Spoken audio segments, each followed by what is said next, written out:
ববি হাকিম তো পাগল হয়েছে। ববি হাকিম বলছে অগ্নিমিত্রা পাল কি ভালো কাজ করছি বাবা, দেখি পাগল হয়ে যাচ্ছি। আমিও তো ভালো কাজ কোনোদিন করতে পারি, তেল মারা তো সীমা আছে একটা।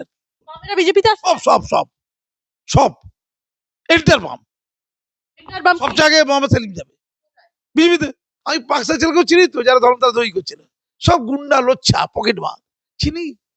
তাহলে নিট কি জিনিস, নিট কি জানি না, মানে ইট মানে ইট, ওরা বুঝেছে কি ইট মানে ইট, ইট দিয়ে মেরে দিয়েছে, হেভি দিয়েছে একদম। এরপরে লাইন ধরে ওই গুন্ডা দমন আইনে জেলে যাবে, কেউ ছাড়াতে যাবে না, বামেরাও যাবে না, আর গুন্ডা দমন আইনে তো ছাড় হবে না, 1 বছর পড়ে থাকবে না। আল্লাহর পবিত্র বার শুক্রবার, সেটা গেল। শুক্রবারে কিছু মোল্লারা কিছু করলেই বেশি মার খাবে। এটা কারা করলো? মোল্লারাই করলো তো।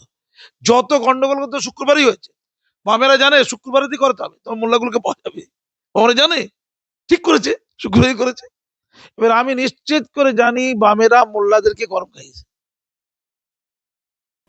দুনিয়া ঝুকানে ওয়ালা চাহিয়ে, অভিজিতের আবির্ভাব ঘটেছে, ককরোচ পার্টির আবির্ভাব ঘটেছে, তো সেই জন্য ঝুঁকে গেছে, আন্দোলন করেছে, অনেক করে বলেছে। এবং সেই যে ঝুঁকে গেছে, তো নরেন্দ্র মোদীজি তত সহজ নয়, তার আবার অঙ্ক আছে, এমনি তো ঝোঁকে না। কারণ এই সরকার সহজে কাউকে ইস্তফা দেওয়ায়নি, কারণ কোনো আন্দোলনের চাপে। দুটো ক্ষেত্রে দেখলাম ব্যতিক্রম। এক হচ্ছে কৃষক আন্দোলনের ক্ষেত্রে কিন্তু সরকার অ্যাডজাস্টমেন্ট করেছিল, কৃষক আন্দোলন, আর একটা ছাত্রদের আন্দোলন। কৃষক আর ছাত্র এই দুটো খুব গুরুত্বপূর্ণ সেকশন, তাদের জন্য সরকারের তাদের আবেগকে মর্যাদা দেওয়া, নিচতা নয়, হীনতা নয়, এক একটা বাড়াপ্পন বলতে পারো, একটা মহত্বতা। তো ছাত্ররা যে দাবি করেছিল যে ধর্মেন্দ্র প্রধান ইস্তফা, বাস্তব দৃষ্টিকোণ থেকে দেখলে কি হবে, ধর্মেন্দ্র প্রধান ইস্তফা দিল, তাকে একটা অন্য মন্ত্রী করে দেওয়া হলো, আর অন্য একজনকে শিক্ষামন্ত্রী করলো, সে ধর্মেন্দ্র প্রধানের ওদের চোখে অনুযায়ী খারাপ। কি হবে তাতে? যেমন আমাদের কমিশনার পুলিশকে ইস্তফা দেওয়ার জন্য আন্দোলন করেছিল কারা? তোমার মাথায় উকুন হোক, ওই অভয়ের যারা জুনিয়র ডাক্তার। তো যিনি নতুন করে এলেন ওই কমিশনার পুলিশ হয়ে, পরবর্তীকালে তিনি আরো খাতারনাক ছিলেন, আগের চো খাতারনাক। লাভ কি হলো? কিচ্ছু লাভ হয়নি। এটা আসলে আবেগের প্রশ্ন। বাস্তবের প্রশ্ন হচ্ছে যে যারা অপরাধী, অপরাধ করেছে, তাদের কঠোর থেকে কঠোরতম শাস্তি দেওয়া। তার জন্য কেন্দ্র সরকার যে বিল আনছে, 3 মাসের মধ্যে তাদের শাস্তি দেওয়ার জন্য যে সংস্থান আনছে, সেটার বাস্তবায়ন ঘটছে কিনা, এটা দিকে নজরদারি করা, এটা দেখা, এটা হচ্ছে আসল কথা। সেকেন্ড হচ্ছে যারা মারা গেছে তাদের যথার্থভাবে ক্ষতিপূরণ দেওয়া, তাদের পাশে থাকা, এইগুলো ছিল আসল পয়েন্ট। এবং আগামীতে নিট কেলেঙ্কারির মতো কেলেঙ্কারি আর যাতে না হয় সেটা সুনিশ্চিত করা। কারণ ভারতবর্ষের শিক্ষার কেলেঙ্কারি হবে তো কমন। আবার দিদি গেছে, তার এখন, আগে তো অভিষেককে ভালো লেগেছিল দিদির, এখন অভিজিৎকে ভালো লেগেছে। অভিজিৎ কি ভালো দেখতে না? ওই ককরোচ পার্টির নেতা অভিজিৎ, তাকে খুব পছন্দ, মানে অভিজিতের সাথে দেখা করতে যাবো, অভিষেকের সাথে দিদি আর দেখা করছে না, মানে অভিষেকের সাথে অভিজিতের সাথে যাচ্ছে, খুব ইন্টারেস্টিং। তো দিল্লি গিয়ে গরম খাবে। আমি বলবো যে গতকাল কলকাতায় ককরোচ আপনি একটা কথা বলেন, এই যে ধর্মেন্দ্র প্রধান ইস্তফা দিলেন, সেটা নিয়ে কি? না, ইস্তফা দিয়েছেন, ঠিক করেছেন। ছাত্ররা চেয়েছে, একটা মন্ত্রী থাকাটা বড় কথা নয়, এতগুলো ছাত্র যারা ক্ষতিগ্রস্ত হয়েছে তাদের আবেগটা বড় কথা। কিন্তু কেউ যাদের মনে না করে যে উনি ইস্তফা দিয়েছেন আমরা জিতে গেছি, একেবারেই ফালতু। যেমন মনে করেছিল একটা মেরুদণ্ড নিয়ে গেছিল কমিশনার পুলিশের দপ্তরে, সেই ইস্তফা দিতে জিতে গেছে, কিছু যেতেনি। ফল কি হচ্ছে আসল কথা, একটা ব্যক্তিকে দিয়ে কিছু হয় না, কিছু মনে না। গতকাল কলকাতায় ককরোচ জনতা পার্টির যে মিছিল ছিল, তাতে পুলিশকে লক্ষ্য করে জুতো, বোতল, সাংবাদিকদের বেধড়ক মার, আমি নিজে হেনস্থা হলাম, ধুন্ধুমার ধর্মতলা চত্বর, কি বল? রাজনীতি হলো। আমি তো টিভিতে বিভিন্ন পোর্টালে কন্টিনিউ বলে চলেছি যে ককরোচ জনতা পার্টি তারা পলিটিক্যাল দল নয়, ককরোচ জনতা পার্টি পলিটিক্যাল দল নয়। কিন্তু তারপরে তীব্রভাবে রাজনীতি হলো সেটাকে নিয়ে। সব দল, বিজেপিপন্থী দলগুলো বাদ দিয়ে বাকি বিরোধী দল যত আছে, তারা প্রত্যেকে টিআরপি খোঁজার চেষ্টা করলো, পলিটিক্যাল ডিভিডেন্ড খোঁজার চেষ্টা করলো। এবং আমি বলেছিলাম আগেই, যেমন আন্না হাজারের আন্দোলনকে হাইজ্যাক করে নিয়েছিল, যেমন বাংলাদেশের ছাত্রদের আন্দোলনকে মৌলবাদীরা হাইজ্যাক করে নিয়েছিল, তেমন ঘটনা না ঘটে, নিশ্চিত করে প্রত্যেকটা লোক যেন তেমন ঘটনা ঘটেছে। না হলে বামেরাই কাজ করে, ককরোচ জনতা পার্টিকে অনুমতি দেয়নি, বামেরা রাস্তায় নেমে গেছে। বামেরা কংগ্রেসও সঙ্গে।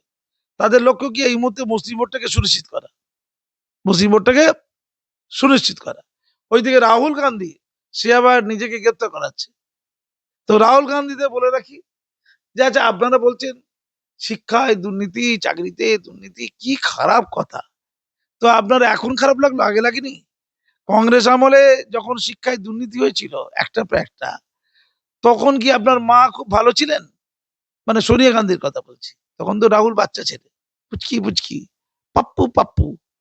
তো তখন যে ঘটনাগুলো ঘটেছিল, আমি কিছু ঘটনা বলি, লোক বলে কি হয়েছিল, আমি উত্তর দিয়ে দিই, তবেই তো কাজী মাসুম মারতে পারবে, নাহলে কি উল্টো ভালো বকে কি হবে।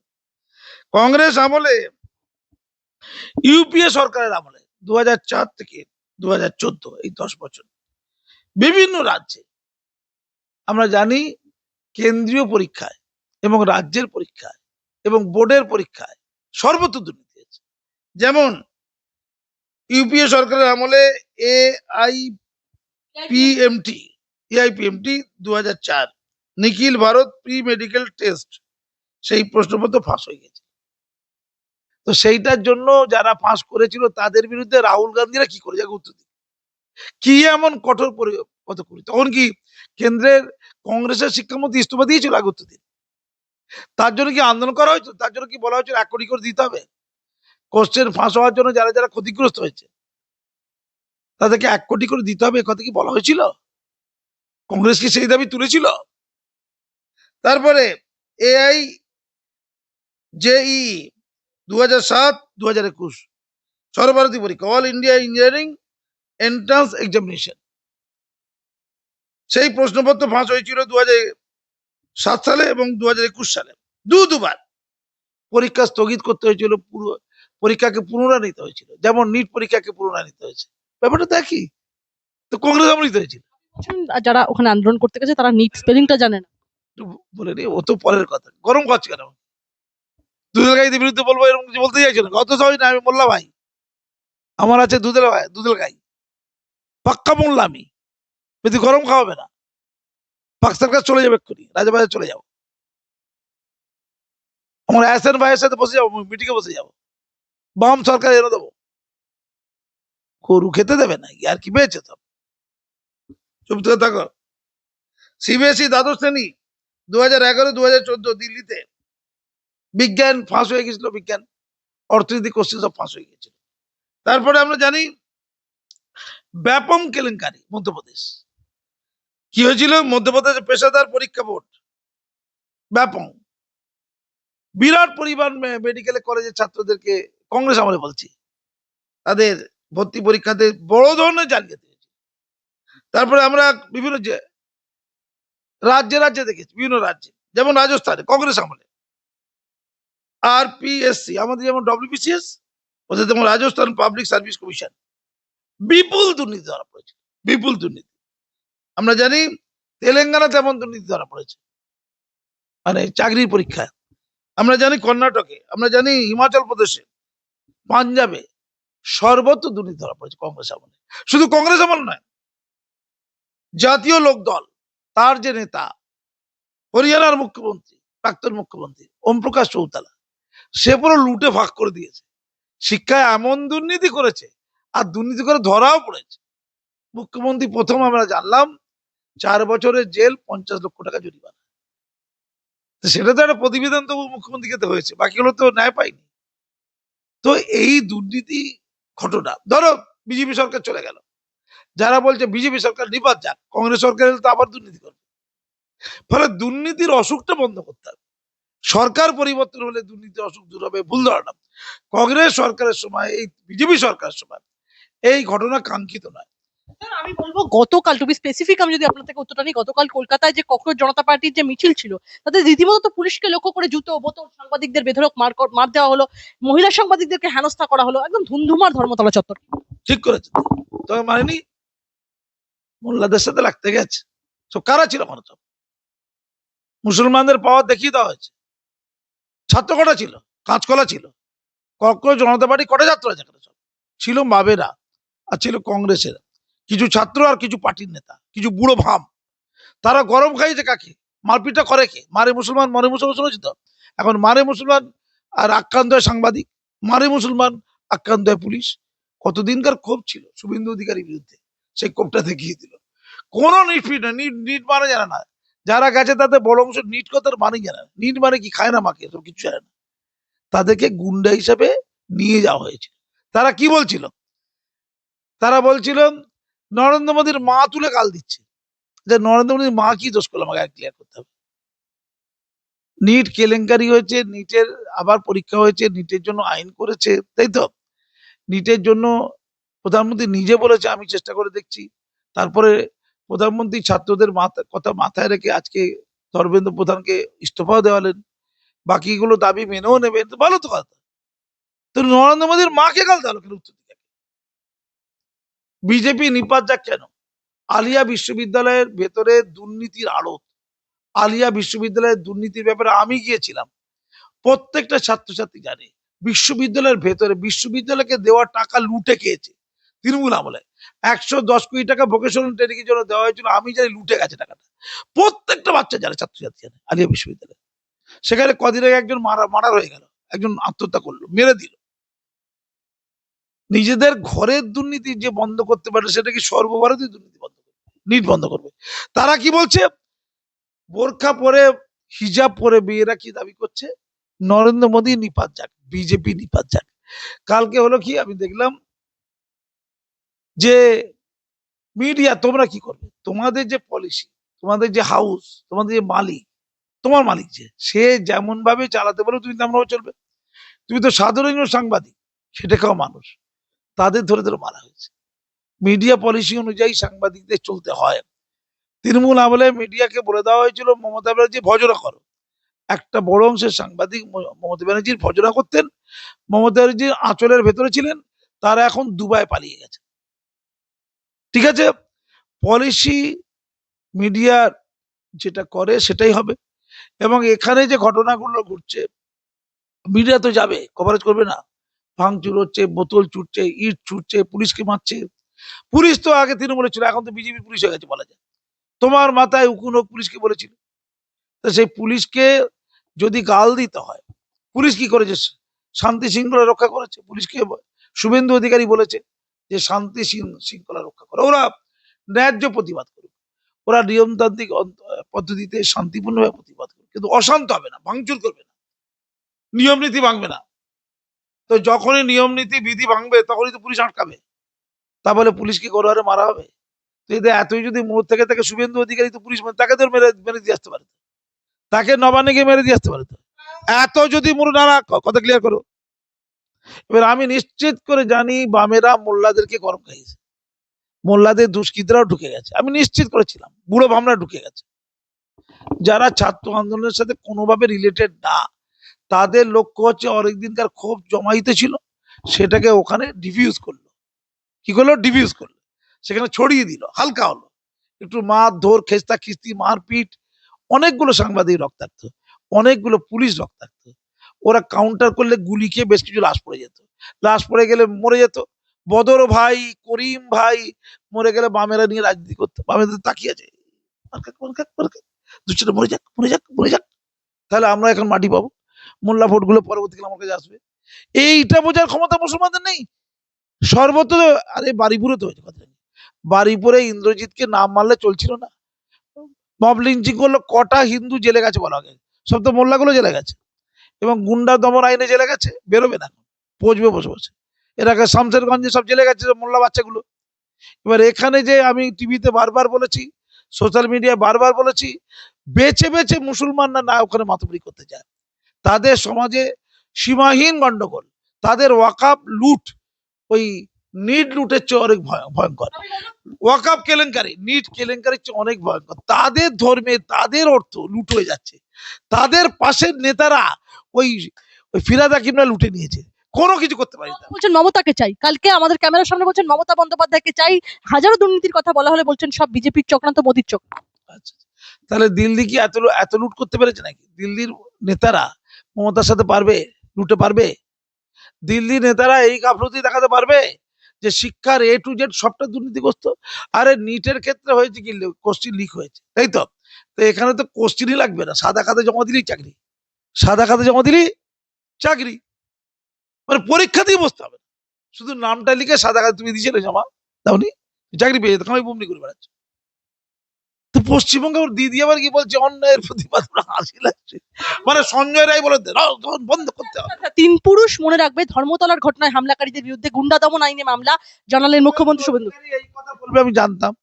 শুভেন্দু অধিকারী আগামীতে কি করবে এটাও জানি। কি বললাম? শুভেন্দু অধিকারী এই কথা বলবে জানতাম, এবং আগামীতে কি হতে চলেছে এটাও জানি। সেই জন্য মুসলমান এই দুধেল গাইরা, এই গুন্ডা বাহিনীরা সর্বশান্ত হবে। আমার মায়া আছে গো, এদের দেখার কেউ নেই।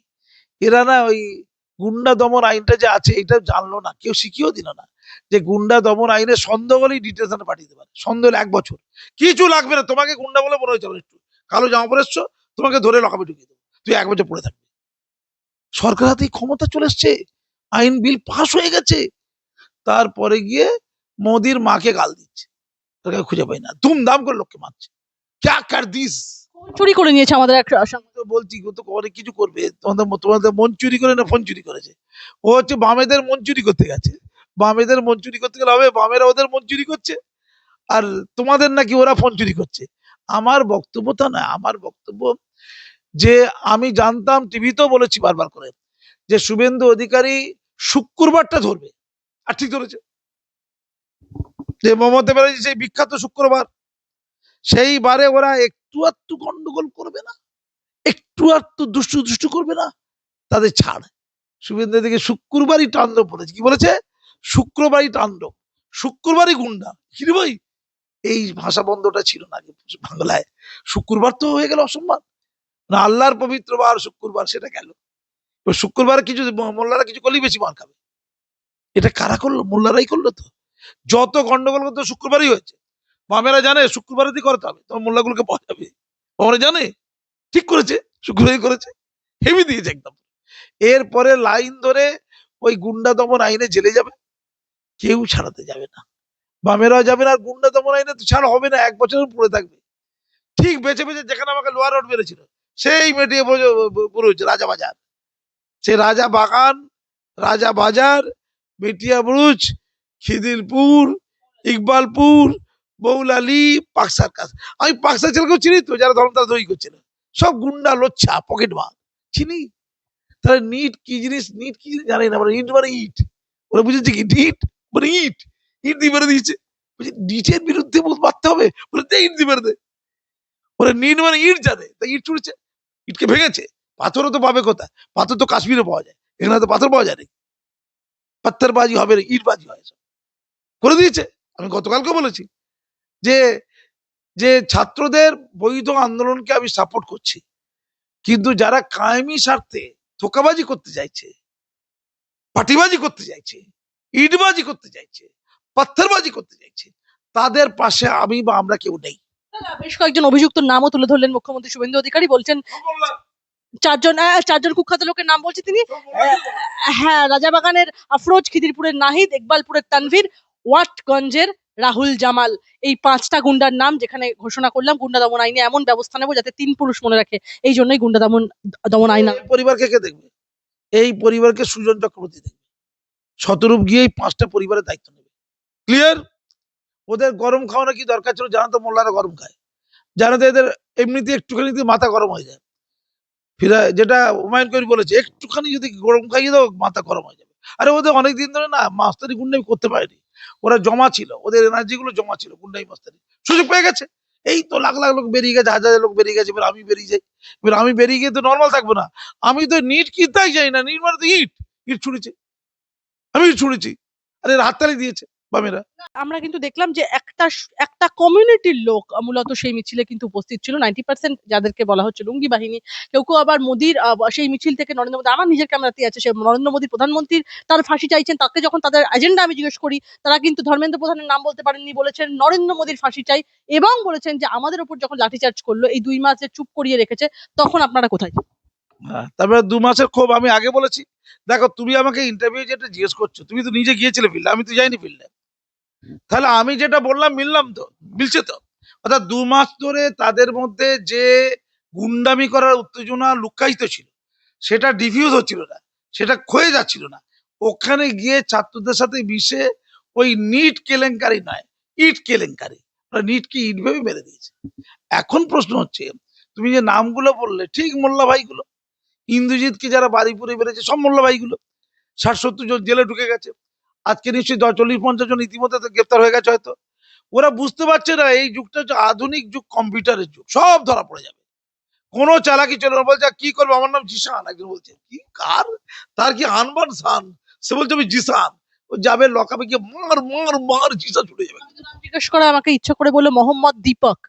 দিবা তো তোমাকে খিল্লি করছে যে আমি হিন্দু মুসলিম মিলে গেছি, মানে মমতার হিন্দু আর ওর মুসলিম, ইফতার পার্টি মিলে গেছে, মোহাম্মদ দীপক। আমার প্রশ্ন অন্য জায়গায়। আমি পরিষ্কার করে বলছি, আর কতদিন যাবে? এই তো আন্দোলন তো বন্ধ হয়ে যাবে। আমাদের ধর্মেন্দ্র প্রধান ইস্তফা দিয়েছে, 1 কোটি টাকা ও কেন্দ্র সরকার দিয়ে দেবে ক্ষতিপূরণ। কয়েকজনের বিরুদ্ধে এফআইআর আছে, এফআইআরটা তুলে নেবে। যারা গুন্ডা তাদের এফআইআরটা রাখবে, ওরা মেনে নেবে। ছাত্রদের বিরুদ্ধে এফআইআরটা তো তুলে দিতে পারে। তাহলে গোটা আন্দোলন স্টপ।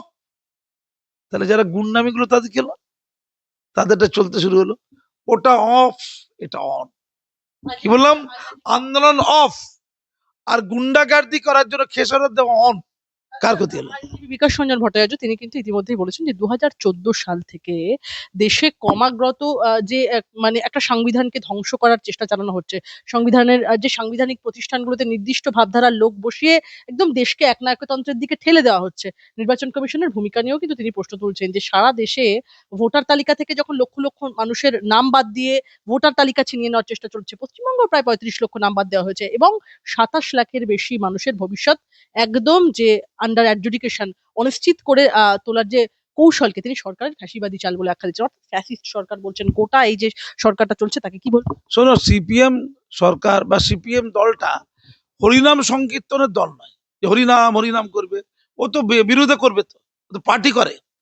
এর আগে কংগ্রেসকে বুর্জুয়া বলতো, কংগ্রেসকে পাপি বলতো, কংগ্রেসকে অত্যাচারিত বলতো, কংগ্রেসকে অসাংবিধানিক বলতো। এখন বিজেপিকে বলছে। ক্ষমতায় যারা থাকবে তার বিরুদ্ধে বলতে হবে, এটা নর্মাল কথা। পার্টিবাজি করছে। বিকাশ রঞ্জন ভট্টাচার্যকে তো পলিটিক্সটা করতে হবে, সে তো বম পলিটিক্স করে। গরম খাওয়াতে হবে লোককে। তুমি তো ইতিমধ্যে গরম তাহলে বলছেন না, তাহলে বলছেন মানুষকে গরম খান অর্থাৎ উত্তেজিত করে দিচ্ছেন বিকাশ রঞ্জন। সবাই করছে। রাজনীতিতে মূল, না না, আমি বিকাশ রঞ্জন ভাই আমাকে দেখতে ভালো ভাই, ওর সঙ্গে আমি বলবো না, কি দেখতে সুন্দর বেশ হেবি। আমি ওর সঙ্গে কথা, কেন আমাদের গরম খাচ্ছে কেন? বিকাশ ঝগড়া করবে নাকি আবার? তোমরা কি ঝগড়া করো? আমার আমার আমার সাথে ভাব আর কি। না, আমি বলবো যে পাশাপাশি যে রাজ্যের প্রসঙ্গ তুলেও কিন্তু তিনি বলছেন যে বাংলায় কিন্তু এর আগে কখনোই হকার বা বস্তিবাসীদের এভাবে গণহারে উচ্ছেদ করা হয়নি, যার পেছনে গভীর কর্পোরেট স্বার্থ রয়েছে আর চরিতার্থ করার চেষ্টা চলছে, একটা কর্পোরেটই স্বার্থ কায়েম করার চেষ্টা করছে, তাই এই হকার উচ্ছেদ নিয়েও তিনি কথা বলেন। হ্যাঁ, হকার গুলো রেখে দিক না, ওনার বাড়ির সামনে ভালো করে হকার রেখে দিক অনেকগুলো। বিকাশ রঞ্জনের বাড়ির সামনে হকার গুলো তো যারা প্রতিবাদ করছে হকার উচ্ছেদে, তাদের বাড়ির সামনে রাখা দরকার। কেন স্টেশনে থাকবে কষ্ট করে? ঘর দিয়ে দিক, যাতে অনেকগুলো ঘর আছে, হকারদের কয়েকটা ঘর দিয়ে দিক, রাতে থাকবে কোথায়? ফালতু সব কথা বলতে। বামেরা বলছে বিজেপির দুষ্কৃতীরা এই ঝামেলা পাকিয়েছে পুলিশের সাথে। সে তো বিজেপি মানে তো দুষ্কৃতি। শোনো শোনো, কারা কারা বিজেপিতে জয়েন করবে বামেদের, তার তালিকা তৈরি হচ্ছে। সবাই গিয়ে রাজ্য অফিসে গিয়ে লাইন দিয়েছে, কংগ্রেসের লোক লাইন দিয়ে দিয়েছে, তৃণমূলের তো প্রত্যেকে লাইন দেওয়ার জন্য বসে আছে, বলে আমি লাইন দেবো। লাইন কাড়াকাড়ি হচ্ছে না তো, কে আগে লাইন দেবে। বামেরাও লাইন আছে, এরা সব বিজেপি দিকেই ঠিক। আমি জানি এদের দূরত্ব, মুখে বলতে হয়। যতদিন না বিজেপি এদেরকে দরজা খুলে দিচ্ছে, ততদিন আর বাইরে থাকবে, পরে এরা বিজেপিতে যোগদান করবে। বামেরা বিজেপিতে আসছে। সব সব সব সব এন্টার বাম, সব জায়গায় মোহাম্মদ সেলিম যাবে বিজেপিতে বাঁচার জন্য। আমি বলবো আরে ভাই, ববি হাকিম তো পাগল হয়েছে। ববি হাকিম বলছে অগ্নিমিত্রা পাল কি ভালো কাজ করছি বাবা, দেখি পাগল হয়ে যাচ্ছি। আমিও তো ভালো কাজ কোনোদিন করতে পারি, তেল মারা তো সীমা আছে একটা। অগ্নিমিত্রা পাল সত্যি তো ভালো কাজ করেছে, কিন্তু তেল মারাটা দেখেছো? আর শুভেন্দু দেখতে কি ভালো, মাথার, শুভেন্দু মাথায় একটা টিপ মতো দিয়েছে না, কি ভালো দেখতে শুভেন্দু, কি পবিত্র। বলো। বলবো, এই যে গতকাল আমরা দেখলাম যে বিক্ষিপ্ত মিছিল, সেখানে ধর্মেন্দ্র প্রধানের ইস্তফা থেকে সরে এসে এলো নরেন্দ্র মোদীর আমরা নরেন্দ্র মোদীর ফাঁসি চাই, নরেন্দ্র মোদীর শুধুমাত্র পদত্যাগ নয় ফাঁসি চাই, স্লোগানিং উঠলো রাম তেরা নাম বুঝেগা আল্লাহ কা নাম রোশন হোগা। এই ধরনের যে স্লোগানিং হলো, এই ছাত্র আন্দোলনকে কেন্দ্র করে কোথাও গিয়ে কি বামেরা উঠে আসতে চাইছে? তোমার একটা কথা বলি, বেশ কিছু ইমাম মৌলানা দিল্লি চলে গেছে নিট আন্দোলনে যোগদান করতে। ওরা তো ইট ছুড়েছে, ওরা কেউ কিন্তু নিটটা জানে না। আমি তোমার দায়িত্ব নেবো, সব ইট ছুড়েছে, বলছি ইট মারার আন্দোলন হচ্ছে। কাকে? নরেন্দ্র মোদীকে ইট মারার আনন্দ হচ্ছে। কি আন্দোলন? বিজেপির দলের লোকদেরকে ইট মারার আন্দোলন। কোথায়? দিল্লিতে হচ্ছে। নরেন্দ্র মোদীর ঘরটা পাশে, জোরে মেরে দেবো, ঘর ভেঙে যাবে, করে বাংলাদেশ করে দেবো। লক্ষ্য কি বাংলাদেশ করা? এই নেপালে হয়েছে, বাংলাদেশে হয়েছে, শ্রীলঙ্কায় হয়েছে। ভারতবর্ষের নরেন্দ্র মোদীকে সেনাবাহিনীর লোকেরা মেরে বের করে দেবে। নরেন্দ্র মোদী হাসিনা হয়ে যাবে। আমরা গিয়ে দিল্লির সিংহাসনে বসে যাব, আমরা গিয়ে পশ্চিমবঙ্গের সিংহাসনে বসে যাব, আমরা সেখানে গিয়ে ওই অন্তঃবাস, মহিলাদের অন্তঃবাস দিয়ে পালাবো। হাসিনা যেমন অন্তঃবাস দিয়ে পালিয়েছিলাম, এখানে নরেন্দ্র মোদী পরিবারে তো কোনো মহিলা টুলে নেই, শুভেন্দু অধিকারী পরিবারে তেমন নেই। ওই যদি পাই টাইগা কারো, যদি মাটা হলে তাও চলবে, সব অন্তঃবাস দিয়ে পালাবো। এই তোদের পলিটিক্স, এই তোদের জ্ঞান। এরা বুঝতে পারছে না বাংলাদেশ, নেপাল আর ভারত এক নয়। ভারত বিশাল বিপুল একটা দেশ, ওগুলো একটা কণা মাত্র। আর ভারতীয় সেনাবাহিনী, তারা দায়িত্বশীল সেনাবাহিনী। মিছিল থেকে স্লোগানিং উঠলো, সংখ্যালঘু সম্প্রদায়ের মেয়ে এবং ছেলেরা নির্বিশেষে স্লোগান দিলেন, আমরা দেশ বাঁচাতে বেরিয়েছি, দেশকে বাঁচানো প্রয়োজন, আজাদ দেশ মে আজাদি চাই। ওই তো মমতা ব্যানার্জি ক্ষমতা না? বললেন হ্যাঁ, তাই তো। মমতা দেখতে কত ভালো, মমতার সাথে লোক নিয়ে তোমার কে বলেছে? না, ওরা মমতাতে যাবে না, ওরা বামে যাবে। কোথায় যাবে? বামে যাবে। বামেরা অঙ্ক ঘষেছে, 2-4টে লাশ পড়লো না, 2-4টে ডেড বডি পড়লো না। কত গরম খাইয়ে দিয়ে ইট ফিট ছোয়ালো, আর গুলি চালানো না। না, শুভেন্দু অধিকারী চালাক, সে গুলি চালাতে দেবে না। গুন্ডা দমন আইনে ধরবে, এমন ভাবে লকআপে করে দেবে, 3 প্রজন্ম, মানে 3 পুরুষ বলেছে না, সে খবর বাইরে যাবে। কি বেধড়ক চলছে আর কি। ভয়ে গুটিয়ে সিটিয়ে যাবে, মারবে না, মারবে কম, দৌড় কাটা বেশি। তৈরি থাকো। ধন্যবাদ।